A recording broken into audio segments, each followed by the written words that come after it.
Fala, meus amigos, sejam todos muito bem-vindos a mais uma live da Uniamérica Mais Descomplica. Todas as segundas-feiras a gente tem esse compromisso contigo de debater a respeito de um assunto que seja de interesse comum, que alcance aí uma demanda, que supra uma demanda social interessante e que, ao mesmo tempo, a gente possa esclarecer sobre a parceria da Uniamérica com o Descomplica, né, essa fusão, esse grupo que hoje está super comprometido, sempre esteve, na verdade, com educação de ponta, educação de excelentíssima qualidade ao alcance de todos, uma forma descomplicada mesmo, sem burocracia, para todos. E no decorrer aí do nosso bate-papo, a gente vai poder falar mais sobre isso. Mas, por hora, o nosso compromisso dessa noite é com o título Você mesmo que está aí ouvindo essa live, que está acompanhando, nosso estimado, ilustre espectador, você tem sede de quê? Com esse título, a gente quer puxar mais a brasa da sardinha para a questão da banalização do consumo de álcool. Sim, meus amigos, esse é um tema bem preocupante.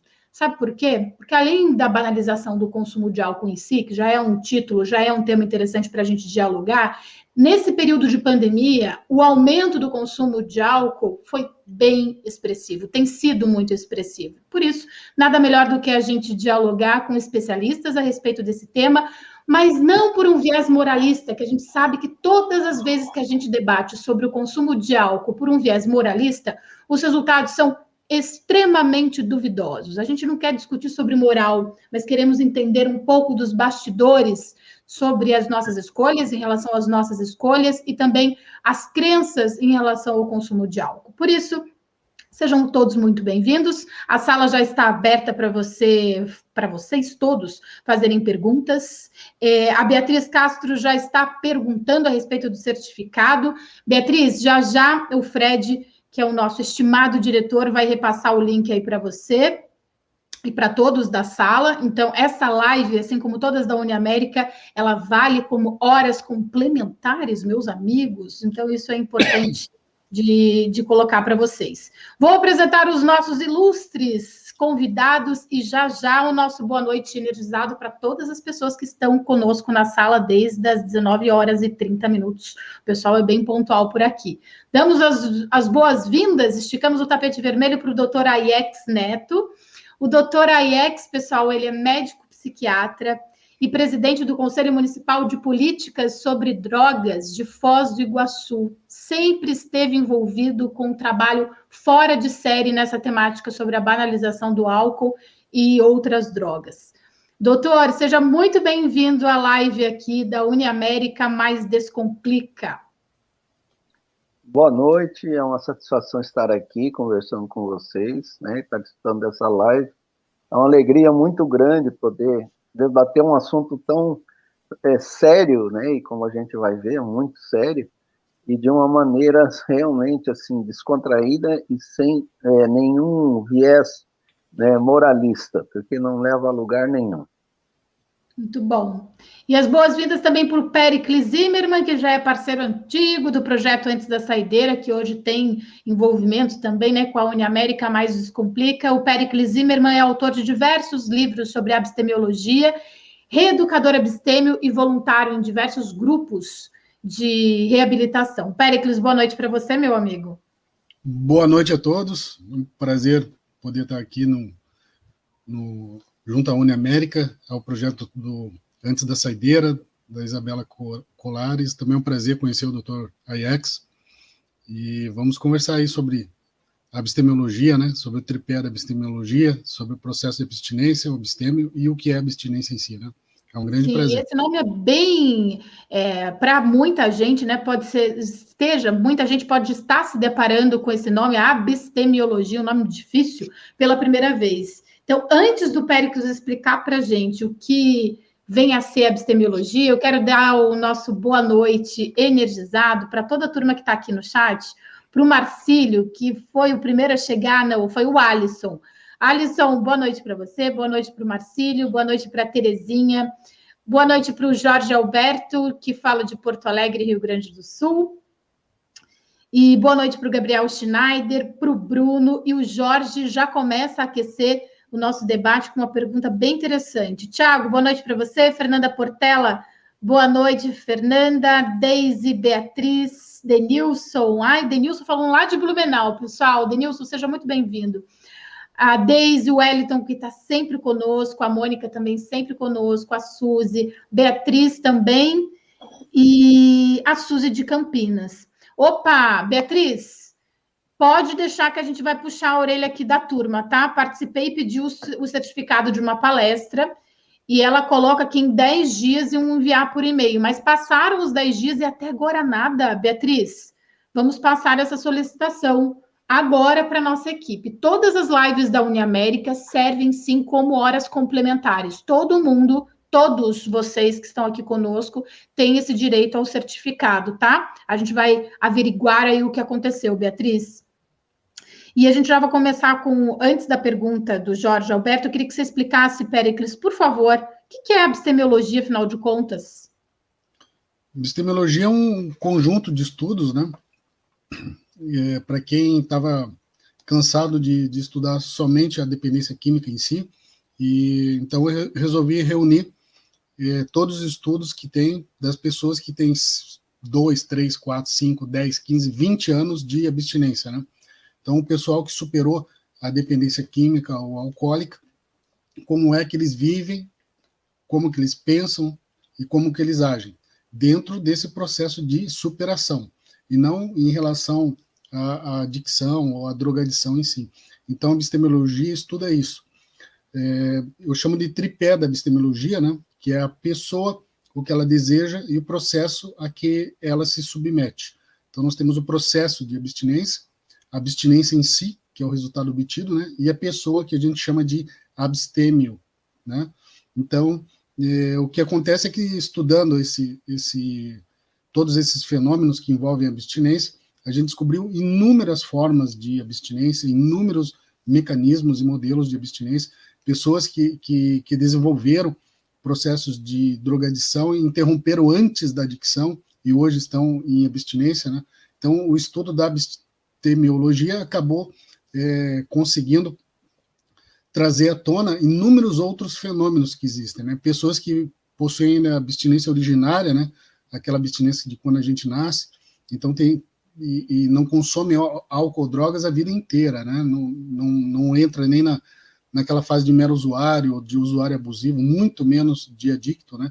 Então, tem pessoas que nunca consumiram, a gente chama de homo-abstêmios puros, né, ou nato. Então, são filhos de atletas ou pessoas muito religiosas. Em alguns países, existe um número grande de mulheres que não consomem álcool ou drogas, até porque a religião não permite. Então, tudo isso a gente conseguiu trazer à tona, né? Então, não é apenas essa abstinência secundária ou adquirida, que é de quem desenvolveu a adicção em si, e daí resolve interromper o processo de adicção, mas também inúmeros outros fenômenos de abstinência. Mas não fazemos parte do AA nem do NA especificamente, mas estudamos esses mecanismos pré-estabelecidos de abstinência.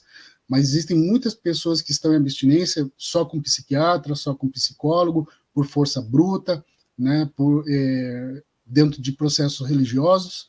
Então, a gente tem que estudar todos eles, analisar todos esses fenômenos, e a abstemiologia serve para isso, para trazer tudo isso à tona. E daí apresentar todos esses modelos, e aquele que desejar seguir algum modelo, que siga livremente, né? Essa é a ideia da abstemiologia. E a ideia também, pessoal, é a gente trazer... Bom, o Péricles, ele traz uma bagagem científica muito interessante. Então, a gente sai da questão do achismo para uma questão do estudo dos fatos, estudo dos números de comportamento. Então, as nossas lives são bastante frequentadas também por alunos de psicologia, inclusive da própria Uniamérica, que é uma grande referência hoje no Brasil, uma referência nacional de um curso que tem assim, uma qualidade acima da média, porque a Uniamérica trabalha com a questão da metodologia ativa. Então, essas metodologias ativas, quando aplicadas no estudo ali da psicologia no dia a dia, né, da gente ter a possibilidade da gente sair um pouco da teoria para o universo mais prático, isso é interessantíssimo.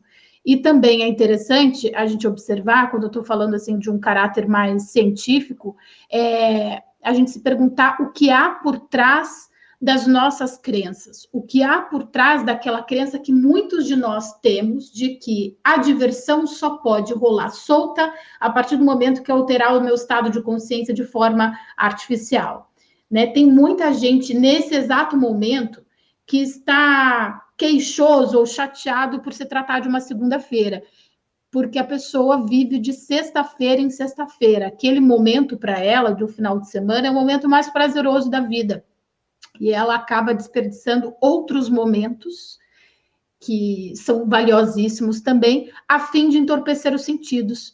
E por que isso ocorre? Doutora Aiex, como psiquiatra que é e por ter tanta tarimba e experiência a esse respeito, por que cargas d'água hoje no planeta Terra tem tanta gente que vivencia final de semana, fica pulando de galho em galho?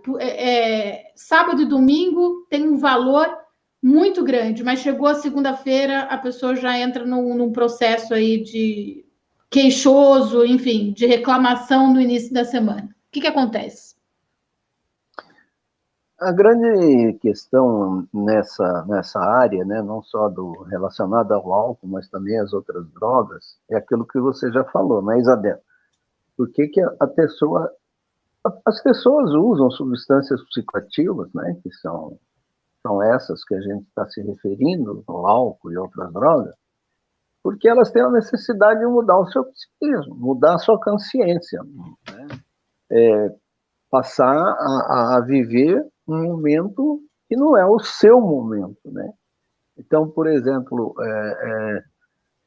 a busca de mudar a realidade é uma situação que a humanidade vivencia desde que a gente tem notícia, né, do descobrimento de substâncias psicoativas, né, próprio álcool e outras, porque o resumo para mim é assim: a realidade não é boa, então eu tenho que alterar a realidade com a ingestão de uma substância que muda o meu psiquismo. Então, se a pessoa estiver bem consigo mesmo, quer dizer, se ela estiver assim, cultivando os valores que ela aprendeu a conhecer, e inclusive valores interiores e tudo, ela não vai precisar alterar sua consciência, né? Mas o grande problema é que hoje nós vivemos uma sociedade, porque tem um componente, né?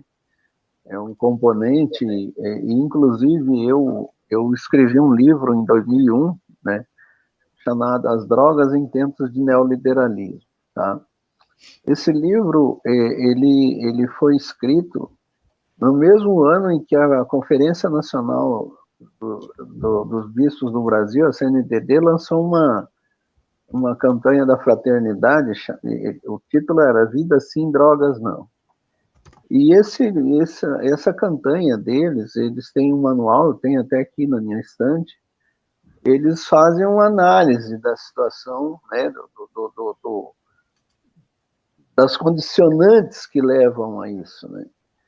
E, inclusive, eu também fiz um curso na Universidade de Brasília, naquela época, e a análise tanto da Igreja Católica na campanha da fraternidade, quanto do curso lá da Universidade de Brasília, ela era pautada em cima da visão sistêmica.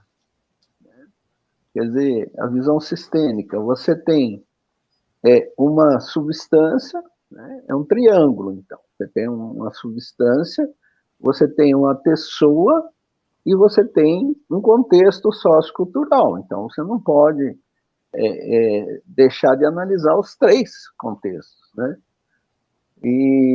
Então, a substância psicoativa, não precisa nem falar, é uma substância que altera o psiquismo, quer dizer, com os diferentes efeitos, né? Por exemplo, nós sabemos, a classificação das drogas tem as estimulantes, as alucinógenas, as sedativas, né? O álcool é um sedativo. E tem, assim, o contexto que nós estamos vivendo, e é lógico, apesar do ser humano sempre usar substâncias psicoativas, hoje esse uso está muito aumentado, como você disse, Isadela, porque a realidade nossa está muito, muito difícil. E as pessoas, nós somos pautados por valores, né, valores muito negativos, né? Nós estamos pautados, principalmente hoje, nessa sociedade do mundo ocidental, principalmente, né?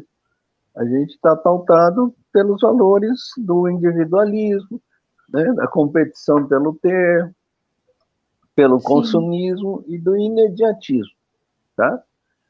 E nessa realidade, o cidadão é estimulado a competir e pensar só individualmente, e isso gera estresse. Então tem um componente que é o componente psíquico, né? Então a terceiro ponto do nosso triângulo, que é a pessoa, como é que está essa pessoa hoje? Ela está competindo, e é lógico que quem está competindo fica estressado. Ela, muitas vezes, ela é um perdedor se estabeleceu o parâmetro dos bens materiais como régua, né? Porque ela se sente que ela é um perdedor, porque ela não consegue amealhar bens como outras pessoas. E isso gera uma situação de sofrimento psíquico. Sim. E aí, de repente, você encontra na substância psicoativa um alívio para isso. É, né? Como se fosse um remédio, só que um remédio ruim. A pessoa vai atrás aí de uma forma para amenizar essa ansiedade, essa insatisfação. E somado a isso, que eu colocaria, doutora Aiex, é que cada um está trazendo uma expertise, né? Cada um está trazendo a sua bagagem para contribuir com o tema. Além dessa insatisfação, pessoal, que o doutor Aiex está colocando, essa insatisfação consigo mesmo, que ela é importantíssima para a gente entender o porquê de muitos de nós atribuir a questão do consumo de álcool ao prazer. Além disso, é a vulnerabilidade que desde cedo a gente está em relação à própria pressão midiática, né? Desde que você é muito pequenininho, você que está assistindo, você espectador dessa live, desde que você é muito pequenininho, você já absorve conteúdos favoráveis ao consumo de álcool, incentivando o consumo de álcool, e você não absorve conteúdos relacionados a criar esse link de álcool com droga. Então, muita gente, né, conforme a gente se perde aí em relação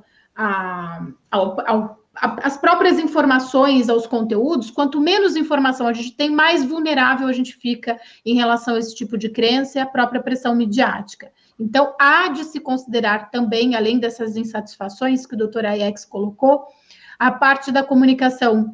E essa é a que muito me atrai, né? Cada um aí pegando uma fatia dessa assistência em relação à banalização do consumo de álcool. E eu penso que isso é importantíssimo para a gente debater também. A responsabilidade ou a irresponsabilidade de muitos, né, do apelo publicitário e, às vezes, por que não dizer, do próprio jornalismo e não colocar esse debate à tona como deveria, né? Porque ainda é um grande tabu. Agora, quem vai dar o norte aqui para o nosso debate são vocês, Eduardo, Peters, a Bia, Solange, já vão colocando as suas perguntas e eu vou para a primeira da noite, que é o Jorge Alberto, colocou o seguinte para nós, Péricles e doutor Aiex.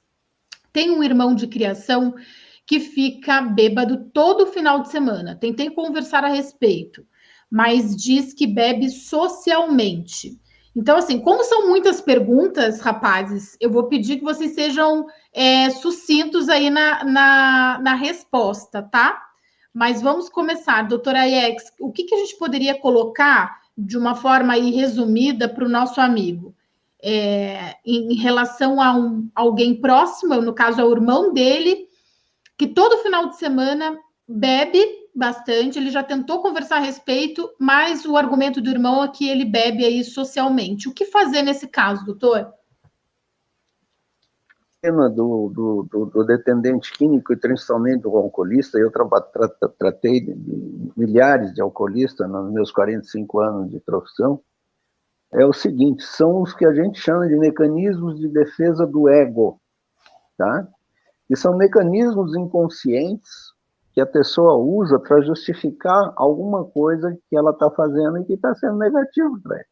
Então, o principal deles é a negação, tá?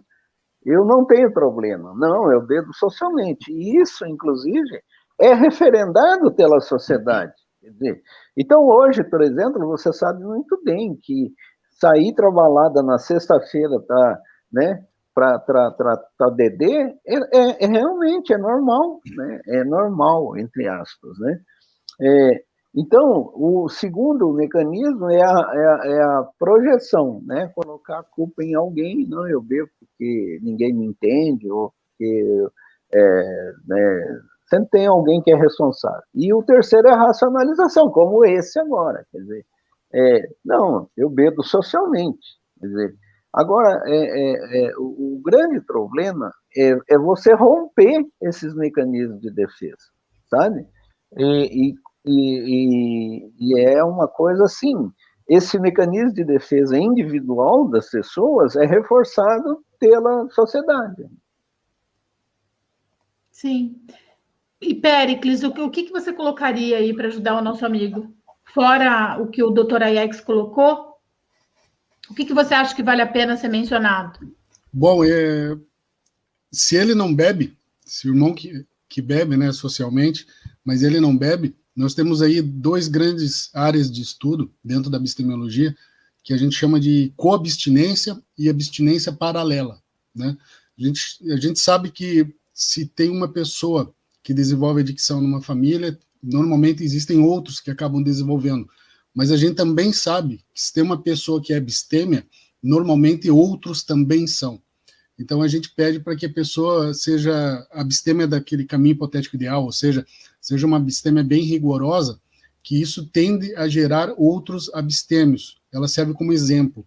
O nome disso é abstinência paralela. Parece que a abstinência de um gera um incentivo à abstinência em outros. Então, eu tenho, inclusive, material sobre isso, até publicado também em livro, mas eu recomendaria que buscasse mais detalhes no site da Abstemiologia. Tem uma publicação sobre abstinência paralela. É um dos fenômenos bem interessantes. Então, se você servir de exemplo para o seu irmão que bebe socialmente, você pode ajudar. Bom, também recomendo a leitura do princípio da intervenção precoce, tá? Se seu irmão está bebendo demais, se você acha que ele tem adicção e você está assistindo de camarote, você não deveria fazer isso. Você deveria intervir de uma certa maneira, tá? Existem vários tipos de internamento e eu recomendaria que devesse analisar esse caso com mais cuidado, com mais parcimônia. E, além disso, existe o fenômeno da coabstinência também, tá? Então, essas três matérias estão lá no site, abstinência paralela, coabstinência e o princípio da intervenção precoce. A coabstinência, ela indica que existem várias pessoas que são abstêmias e nem sempre essas pessoas foram codependentes, tá? Codependência é um outro fenômeno que está na adicção, mais ligado à adicção, mas a gente sabe que na abstinência existem vários coabstêmios, são pessoas que incentivam a abstinência dos outros, né? Nós temos os padrinhos, as madrinhas de grupos anônimos, nós temos colegas mais experientes, nós temos terapeutas, nós temos um sistema, vários sistemas, na verdade, né, vários mecanismos pré-estabelecidos de abstinência que fomentam essa coabstinência. Então, isso tudo serve para a pessoa que está fazendo a pergunta, mas não para o irmão dele. Mas a pessoa que está fazendo a pergunta, eu diria para ela procurar sobre intervenção precoce, procurar sobre coabstinência, procurar informação sobre abstinência paralela. Se você cercar seu irmão de abstêmios, a tendência é que ele diminua o consumo ou cesse, se ele não for adicto. Tá? Se ele não chegou na adicção ainda, isso é um excelente caminho. Então, banho de abstinência para cima dele ali, entendeu? De abstêmios, de mecanismos e de técnicas para tentar amenizar esse problema, se é que ele não é adicto. Se for adicto, a coisa vai complicar bastante, né? Então, se conseguir interromper esse processo antes de chegar lá no fundo do poço, né, seria bem interessante. Não, eu acho que vale a pena também a gente falar um pouquinho, pessoal, sobre crença, sabe?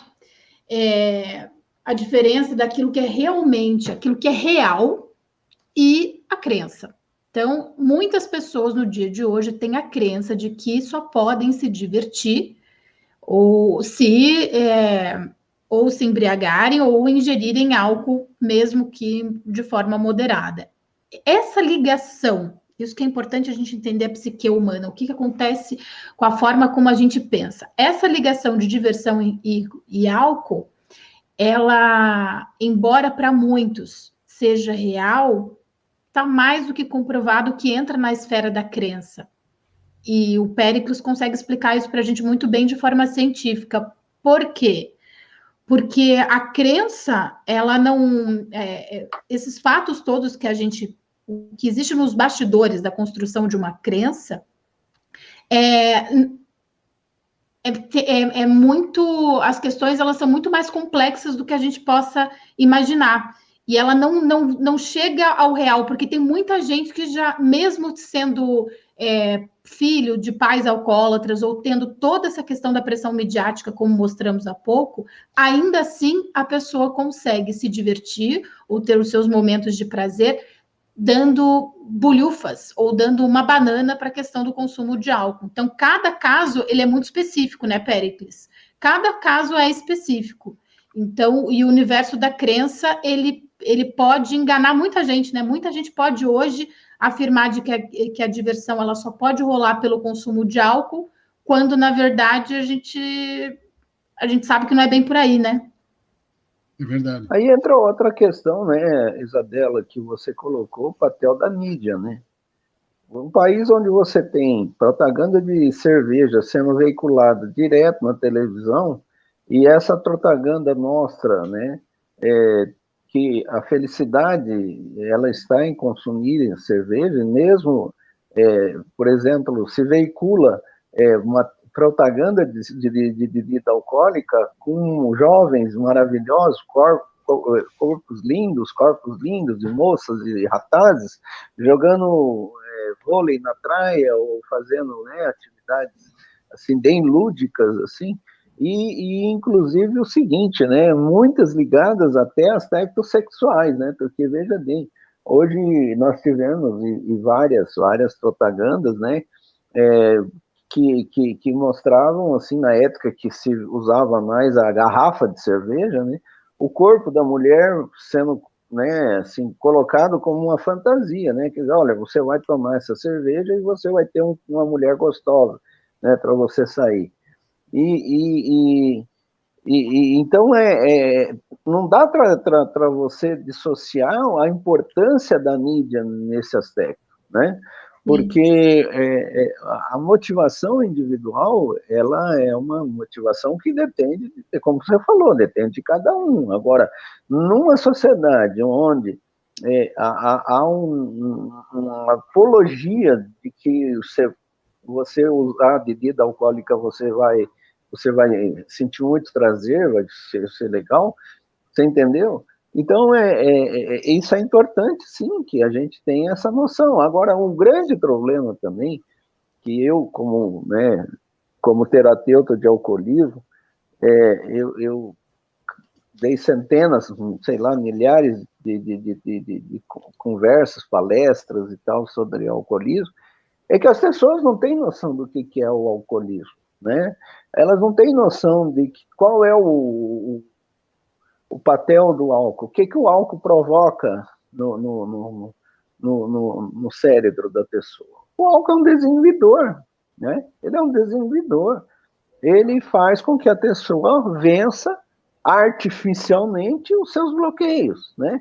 Então, tipo assim, o sujeito não tem, é tímido, aí ele bebe, ele fica falador, ele é medroso, aí quando ele bebe, ele fica valente.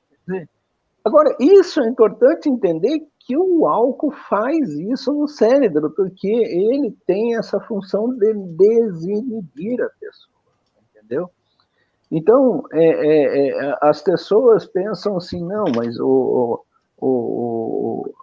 porque uma questão é assim, Isabela, você beber, eu até conversei com você pessoalmente outro dia, né, e eu sempre falava isso para meus pacientes, lá no CAPS AD, principalmente, que eu trabalhei muito lá.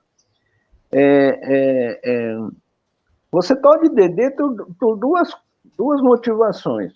Por exemplo, eu atualmente eu não bebo, mas eu bebi Didi. Mas, geralmente, a Didi, a traqueta, sentiu o paladar da Didi. Você entendeu? Então, por exemplo, se você vai num restaurante, né, jantar, comer uma massa, é de bom tom, é complementar a ingestão de vinho, que é vinho e massa combina, né? Assim como o churrasco com cerveja, ou uma caipirinha com feijoada, entendeu? Só que você vai para sentir o paladar, porque também é um prazer o paladar, né?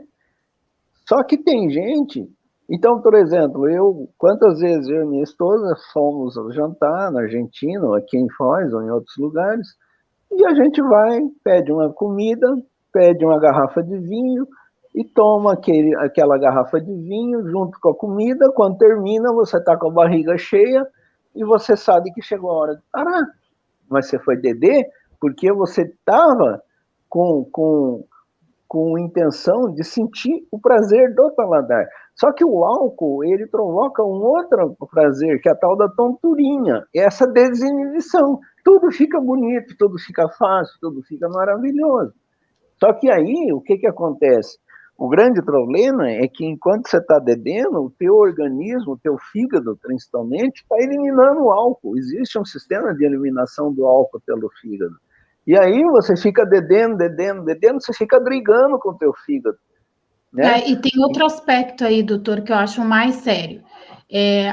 A gente tem a pressão midiática, temos a pressão midiática, mas nós também temos essa pressão cultural que coloca para nós, na figura, vamos colocar, nos reportar aí até o europeu, né? E já que nós fomos colonizados por europeus, a gente não se distancia muito disso. Em muitos países hoje da Europa, uma garrafa de vinho já faz parte da cesta básica, né? Faz parte da cesta básica do português, por exemplo, do espanhol. E aqui, para a gente, esse contexto de churrasco e cerveja, ele é muito forte. E boa parte da turma, não a fim do paladar, como o senhor menciona, mas do entorpecimento. E mesmo a gente se tratando apenas do paladar, o que vale a pena a gente debater aqui, meus amigos, é em relação à valorização do nosso tempo. Por que cargas d'água?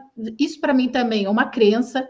A gente só precisa pensar sobre o que a gente está fazendo da nossa vida, ou em relação a como a gente está administrando o nosso tempo, quando a gente chega lá na terceira idade.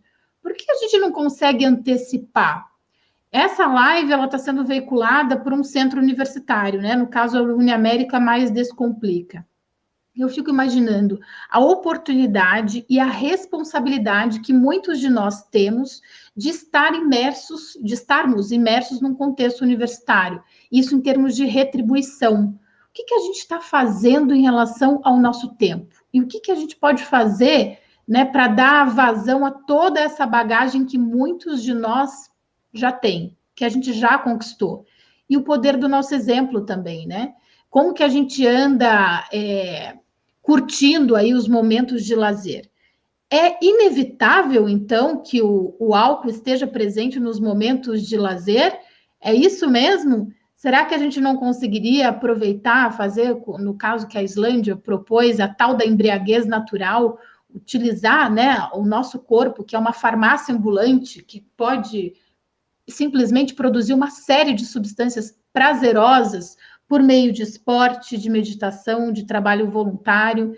Então, trazer outras alternativas em relação ao próprio aproveitamento do tempo nos momentos de lazer. Será que isso é possível? Eu penso que é, porque eu vivencio isso, né? Então, é importante a gente também pensar em outras formas. E o pessoal o Mauro colocou o seguinte para nós, eu tomo a liberdade de responder a pergunta do Mauro, já vou passando as outras perguntas para vocês. A Mariane Viana coloca, o doutor Aiex é uma pessoa admirável, eu concordo, Mariane. O Mauro, amigo nosso lá de Blumenau, ele coloca, os pais consumindo drogas ou álcool, não seria um incentivo aos filhos continuarem nesse caminho? Sem sombra de dúvidas, Mauro. Olha lá, eu falo, né, como voluntária do projeto Antes da Saideira, que hoje tem parceria aí com a Uniamérica, Mais Descomplica, e é muito comum essa preocupação dos pais em relação à embriaguez por parte dos filhos. Ah, meus filhos estão bebendo demais, o que eu vou fazer da vida? Agora estou preocupadíssimo com isso. Mas espera lá, e você, como pai e mãe, enquanto pai e mãe, já tampou a garrafa? Ainda não? Isso fica muito confuso na cabeça do adolescente, do jovem. A gente costuma repetir que as crianças são esponjinhas, né? Que absorvem uma série de informações, absorve tudo que vê, né? O exemplo em si, a criança absorve. Nós, adultos, agimos da mesma forma. Os adolescentes, da mesma forma. Então, vale aí um cuidado a mais em relação à coerência do discurso, né? Aquilo que os pais estão verbalizando e como eles andam agindo por aí. O exemplo que eles deixam na cabeça aí dos filhos. E tem outra questão, falando de coerência e incoerência, que é, o Dr. Aiex vai ter muito mais autoridade que eu para falar sobre isso, mas o cérebro humano, ele termina de ser formado aos 26 anos de idade. Antes disso, é uma temeridade, né, em relação ao consumo de álcool ou drogas. Você imagine um órgão que está ali em formação e você enche ele de toxicidade, a capacidade de você, a probabilidade de você ter prejuízos cognitivos em relação a isso é grande. Então, a gente entra até com a questão da maioridade, né, do consumo de álcool a partir dos 18 anos. É outra questão, outra informação que, infelizmente, não ganha a repercussão que deveria. O Bruno gostaria de saber quando uma pessoa está passando, já que está falando de abstinência, eu acho que é contigo, Péricles. Gostaria de saber quando uma pessoa está passando por abstinência e quando está passando e não percebe. Deve ser isso. Não entendi muito bem a conjugação ali. Veja se você compreendeu, Péricles. Compreendi. Ele está falando, o colega está falando sobre síndrome de abstinência, né? Então, a síndrome de abstinência é muito confundido com a epistemologia, que não tem absolutamente nada a ver. Mas a síndrome de abstinência, no original, é withdrawal state, né? É estado de abstinência.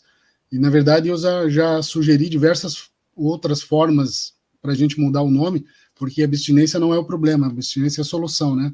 Então, eu gostaria que fosse chamado estado de retirada, ou estado de adicção, porque ela não depende da abstinência em si, mas sim do tempo da drogadição e do tipo da substância utilizada, né?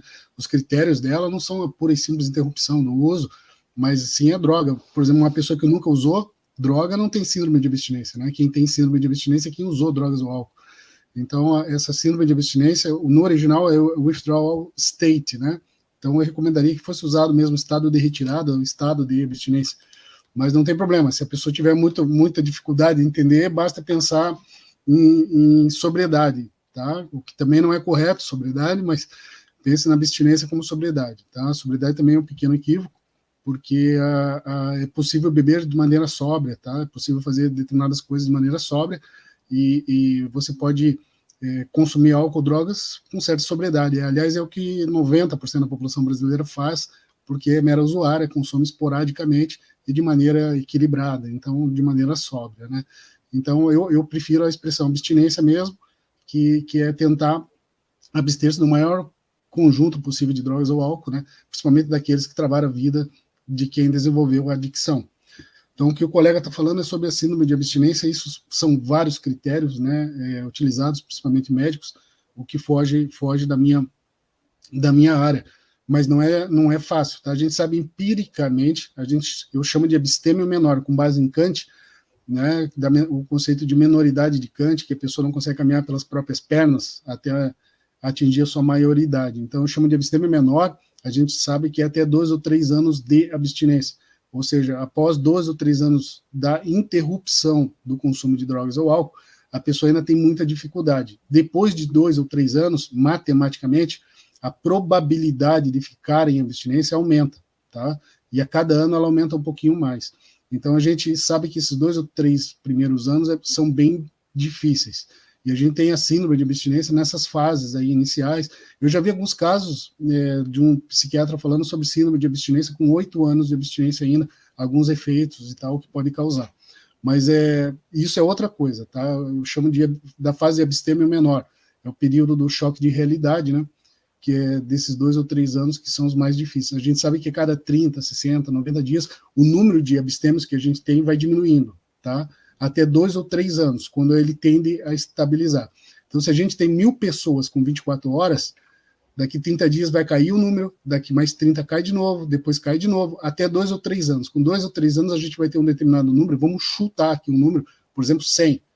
E esse número tende a permanecer mais ou menos o mesmo, ele diminui lentamente, né? Mas tende a permanecer o mesmo até que depois de 15, 20 anos de abstinência, o número praticamente fica estável, né? Então a gente sabe que tem uma grande curva ali, tá? Na teoria do lastro abstêmio, dos efeitos da recaída, do nexo de displicência, eu apresento certinho todo o gráfico da curva de Gauss abstemiológica, né? Então, com o tempo de abstinência, o número de abstêmios reduz bastante. Mas até 2 ou 3 anos que tem essa queda abrupta, tá? Eu digo 2 ou 3 anos que a gente sabe que empiricamente é 2 ou 3 anos, mas eu preferia que o modelo fosse revisto e que fossem utilizados critérios percentuais em relação ao consumo de drogas ou álcool.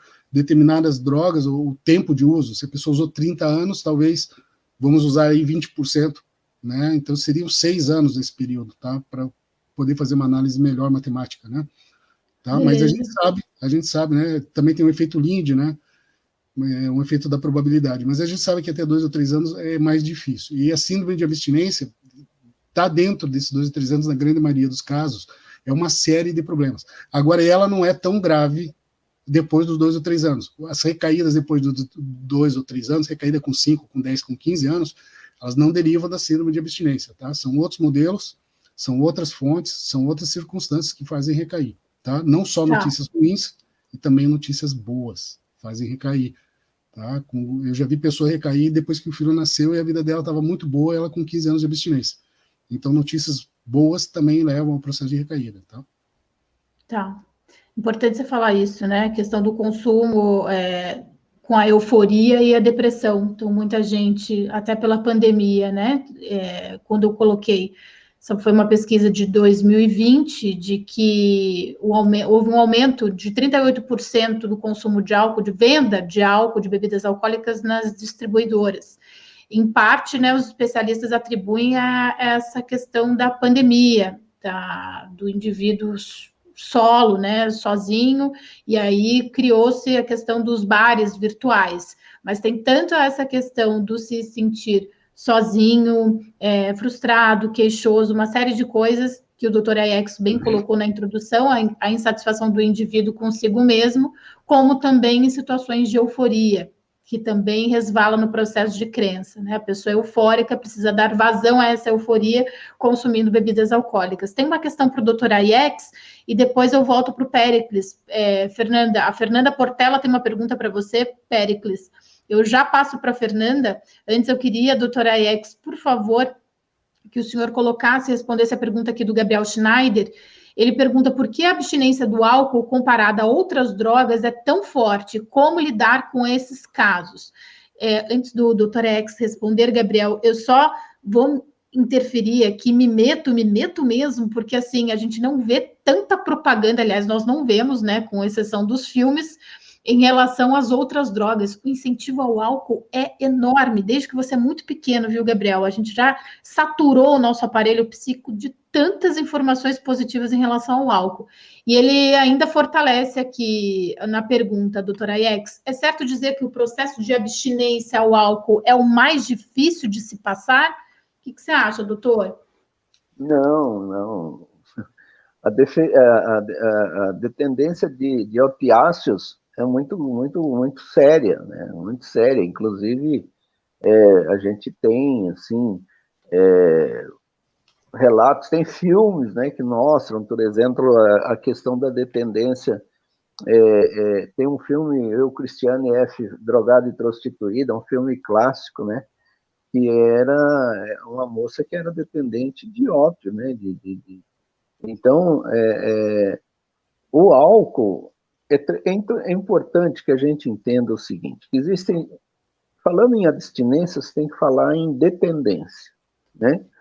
A dependência, ela pode ser, em relação ao álcool, ela pode ser psíquica ou física, tá? Então, por exemplo, a dependência física é quando o cidadão chega no estado de delirium tremens, por exemplo, que é o caso mais grave de dependência do álcool, né? Quando a pessoa, inclusive, chega a ter alucinações, delírios e agitação, e é um estado muito grave, né? Mas porque o corpo dela está dependente do álcool, tá certo? Mas existe um outro tipo de dependência, que é a dependência psíquica, que a pessoa... Então, por exemplo, quando você começa a entender que você está se tornando dependente do álcool, né, psiquicamente. Por exemplo, quando você chega, tem pessoas que começam assim, não vê a hora de chegar a hora do almoço a tomar um aperitivo antes do almoço. Porque a dependência psíquica é quando o álcool faz aquele papel que eu falei antes, quer dizer, de repente, você sente um prazer de beber a bebida alcoólica para aliviar uma ansiedade, para aliviar uma situação de sofrimento psíquico. Agora, quando ele se torna, o teu organismo se torna dependente, aí a dependência física, ela é gravíssima, sim. Então, você tem que separar essas coisas, né? Você tem que separar a dependência física da dependência psíquica, tá? Mas a própria dependência do crack, por exemplo, né, é muito séria. Tanto é que você vê lá o pessoal que frequenta as cracolândias, né, eles passam a morar lá, porque eles não conseguem ficar sem o crack, entendeu? Então, não é o álcool seguramente o mais grave, apesar de que, num caso de dependência física, quando o cidadão chega no estado de delirium tremens, por exemplo, mas, veja bem, nessa situação, inclusive, nós, psiquiatras, nós sabemos como tratar uma dependência física, né? Você consegue fazer com que ele saia daquele estado com medicamento. Agora, a dependência psíquica, ela, apesar dela ser teoricamente mais leve, mas você veja bem, você tem que encontrar ferramentas para superar a tua ansiedade, a tua depressão e tal, que te leva a beber para aliviá-las, tá certo? Sim. Então, mais uma situação assim, né, que eu fiz muitos cursos, né, e congressos de alcoolismo. Então, uma vez eu nunca esqueci de uma palestra de um norte-americano, o George Weiland, que é uma das maiores autoridades de alcoolismo no mundo. E ele disse o seguinte: o que você precisa oferecer para o dependente é assim, que ele aprenda. Então, ele comparou com um jogador de golfe. Então, ele diz assim, o jogador de golfe, ele carrega naquela sacola dele ali vários tipos de tacos, de tamanhos diferentes, que cada taco é adequado para uma jogada. Se ele tem que jogar a bolinha perto, ele usa um taco. Se ele tem que jogar a bolinha longe, ele usa outro. Então, ele disse assim, o dependente, ele tem que se munir de ferramentas, que seria simbolicamente os tacos, mas seria o quê? A capacidade de enfrentar situações. Por exemplo, eu estou ansioso porque estou doido para chegar na sexta-feira para encher a cara. Não, por que você não pode chegar na sexta-feira para fazer outras coisas, né? Quer dizer, então, mas você tem que aprender a lidar com isso, né? E essas seriam as ferramentas do jogador de golfe. Sim, e tem outras questões, né? O morno, a vida morna, que eu acho que me assusta muito em relação à banalização do consumo de álcool. Não vejo, como o doutor Aiex colocou, aliás, concordo com o doutor Aiex, que não é tão grave a ponto de um caso aí da Cracolândia, né? Mas essa vida morna da pessoa colocar, desperdiçar os dias da semana para ficar pingando de final de semana, que isso me assusta muito. Tenho muitos amigos que ainda no dia de hoje vivem essa realidade de estar contando as horas para chegar ao final de semana, quando quem disse que não poderia ser o contrário? Quem disse que não poderia ser o contrário de você no domingo, ao invés de muitas pessoas, né, que hoje padecem dessa síndrome dominical, né, de você já ficar triste que a semana vai começar, porque você vai lá encarar um trabalho que talvez você não goste muito, encarar aquele curso que você nem tem certeza que gosta tanto assim. Quem diz que não pode ser diferente de você no domingo mesmo já começar a ver a sua semana como uma semana prazerosa, porque você realmente está afim de fazer aquele curso, porque você sente prazer no seu trabalho, ou se você não sente ainda, é a valorização, né, da oportunidade de você estar num ambiente que você está contribuindo. Então, essa inversão de valores, né, que eu acho que é muito importante. E essa vida morna que me assusta, de tanta gente hoje no planeta Terra estar vivendo de final de semana em final de semana. Para mim, isso é tão preocupante quanto aquelas cenas que a gente vê na Cracolândia, sabe? Que são chocantes. Choca para mim hoje saber que hoje que temos, né, uma quantidade muito grande de pessoas vivendo de final de semana em final de semana. Opa, passei aqui das perguntas, pessoal. Estiquei aqui o falatório e passei batido na pergunta da Fernanda Portela. Fernanda Portela coloca para você, Péricles, como podemos sinalizar que uma pessoa está passando pela abstinência? Porque a maioria nega esse processo, recaindo logo em seguida. O que você acha? Na questão da Fernanda Portela, eu encaminhei um link para ela sobre um vídeo do período do reality shock. É um vídeo meu, acho que tem de 15 a 20 minutos, se não me engano, e aí eu encaminhei para ela, depois ela pode... Desculpa, pessoal. Ela pode dar uma olhada, tá? Quanto ao Dr. Aiex, ele havia comentado aqui sobre a narcopublicidade, né? Muito bem comentado. E dentro da abstemiologia, a gente costuma falar da abstemiopublicidade, né? Então, a gente gostaria de ter propagandas ou incentivos abstemiológicos, né? A gente chama isso de proselitismo abstêmio. Então, por exemplo, um bar que não venda bebidas alcoólicas e abra à noite, ele deveria ter uma isenção, por exemplo, do IPTU. O município poderia fazer isso através de uma legislação. Isso faria com que mais estabelecimentos comerciais tivessem a intenção em não vender bebidas alcoólicas, por exemplo, né? Isso seria uma ajuda. Outra ajuda seria... existem vários mecanismos, né? Por exemplo, se eu fizer o bafômetro numa penalidade de trânsito, eu fizer o bafômetro e der negativo, não tem benécia nenhuma. Agora, se eu sofrer uma penalidade de trânsito, eu poderia pedir para fazer esse bafômetro, o etilômetro, né? E se ele der negativo, eu poderia ter uma isenção na multa, uma isenção de 10%, 15%, né? Um abatimento no valor da multa, por exemplo.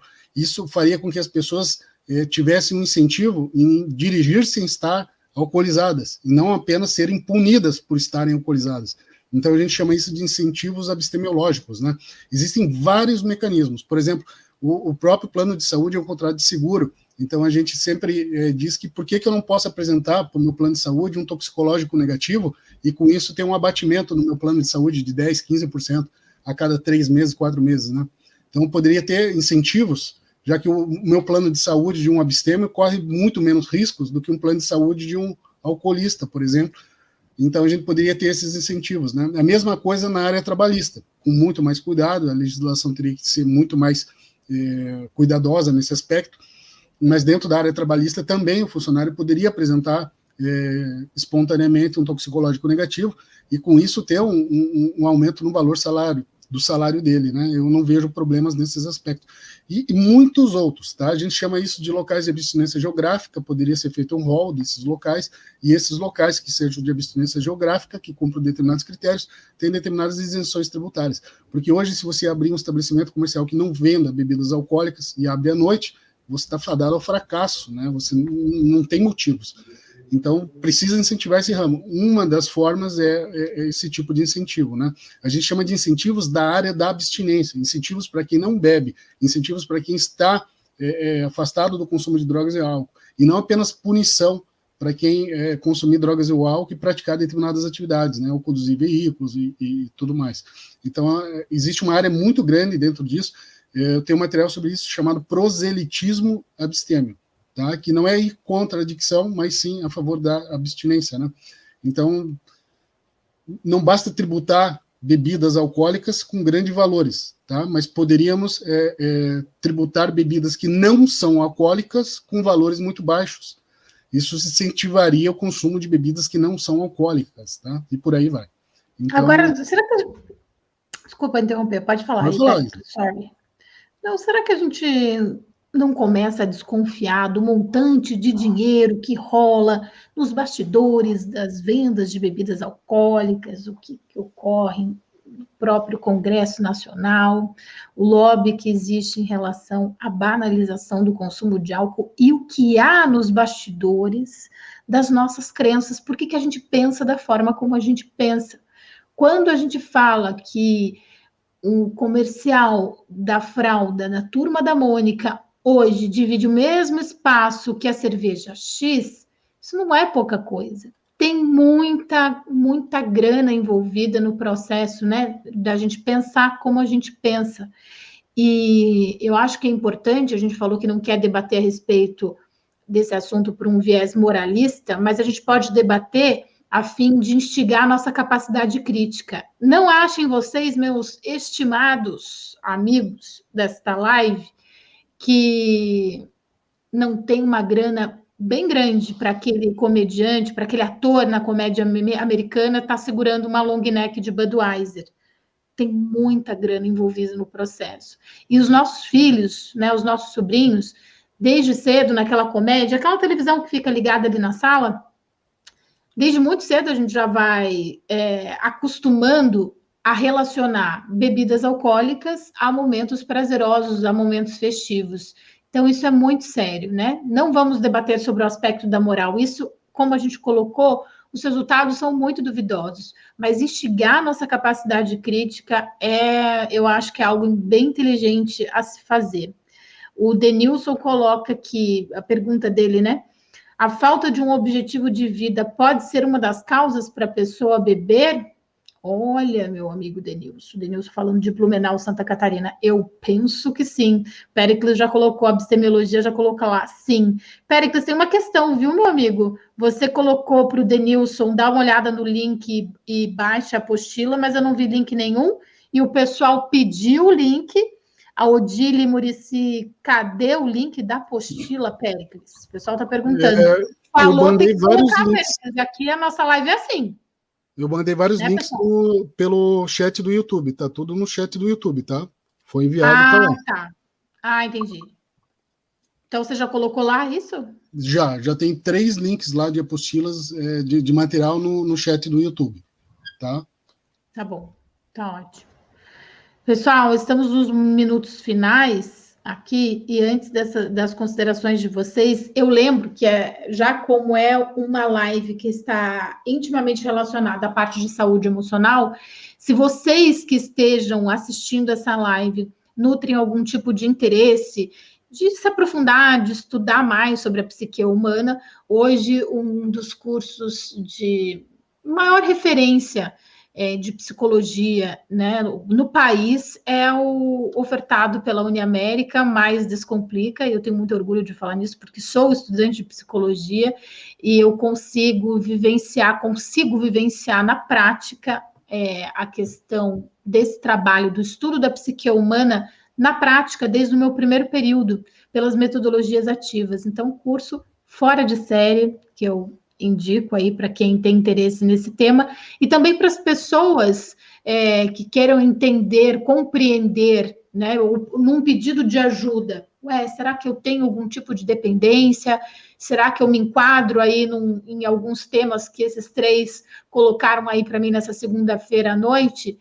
Pedir ajuda, né, pessoal? Temos o grupo aí da abstemiologia, temos o Antes da Saideira, que é um projeto que eu participo, que é o Epicentro desde 2017, sobre a banalização do consumo de álcool. Tem muito conteúdo bom na internet a respeito dessa questão ou do tampar a garrafa, da vontade de tampar a garrafa, ou de ter uma vida com mais sentido, ou de, pelo menos, a gente reavaliar o nosso sistema de crenças, né? Que, por vezes, ele pode estar um pouco confuso, né? Se não do avesso. A gente pedindo ajuda, a gente vai muito longe. Criar o nosso grupo de apoio, criar o nosso grupo de ajuda. E se tiver no seu escopo aí de interesse ajudar outras pessoas, um curso de psicologia, quem sabe, né? Temos muitos cursos hoje na Uniamérica e todos eles com o mesmo viés. Prática, arregaçar as mangas já no primeiro período, diferentemente do que a gente vê em outras. Tem muitas faculdades que têm uma qualidade de ensino muito interessante, que é fora de série. Mas no meu caso, eu tiro o chapéu aí especificamente no dia de hoje para a Uniamérica pela questão da metodologia ativa. Eu não preciso aguardar até o meu último período para entender como o meu curso ou aquelas disciplinas funcionam na prática. Não preciso. Já no primeiro período, eu já vou começar a tatear e entender como é o mercado de trabalho para aquele curso que eu me predispus a fazer. É bem interessante.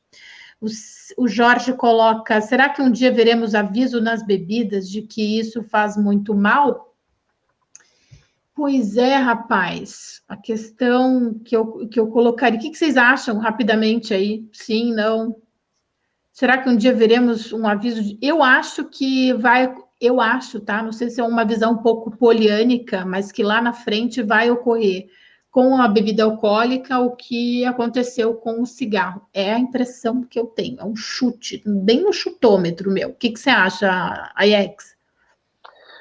Veja bem, tem algumas coisas ali. Antes você falou do interesse econômico, né, Isabela? E é importante, eu coloquei no meu último livro ali, que você tem ele,